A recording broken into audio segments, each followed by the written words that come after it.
यो हो नुक्सको mighty light BT भन्ने सानो मिनी एम्प।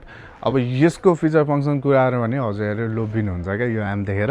एकदमै सानो पोर्टेबल छ, फर्स्टै फिचर त्यही भइहाल्यो भने। अब यसमा हजुरले पावरको चिन्ता लिनु पर्दैन, ब्याट्री ब्याकअपको पनि सुविस्ता छ। ब्याट्री हजुरले एक्स्ट्रा हाल्न सक्नुहुन्छ, डबल ए ब्याट्री 6वटा लाग्छ भने डाइरेक्ट पावर पनि युज गर्न सक्नुहुन्छ।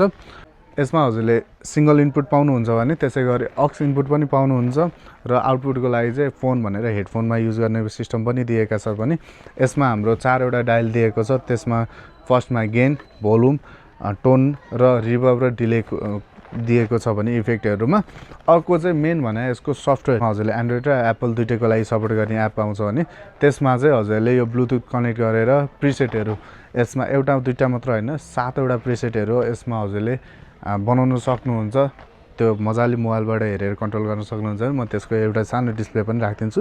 र ड्रम, यसको ड्रम बिटहरू 10वटा भन्दा बढी ड्रम बिटहरू दिएका हुन्छ। त्यसमा पनि अब मेट्रोनमहरू हजुरले मिलाउन सक्नुहुन्छ। लुप सिस्टम हुन्छ चाहिँ अब यो ट्याप यहाँनिर अर्को बटन दिएको छ रिभर्ब र डिले सिफ्ट गर्नको लागि।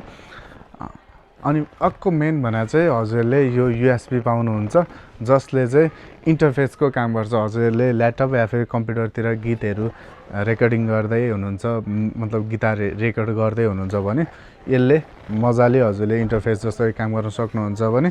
सो यो प्रोसेस गर्नको लागि हाम्रो स्टोर म्युजिक ग्यालरी भिजिट गर्न सक्नुहुन्छ। अब प्राइस चाहिँ धेरैलाई मन नपर्ला किनकि यो प्राइस 16,500 छ यसको मार्केट मूल्य।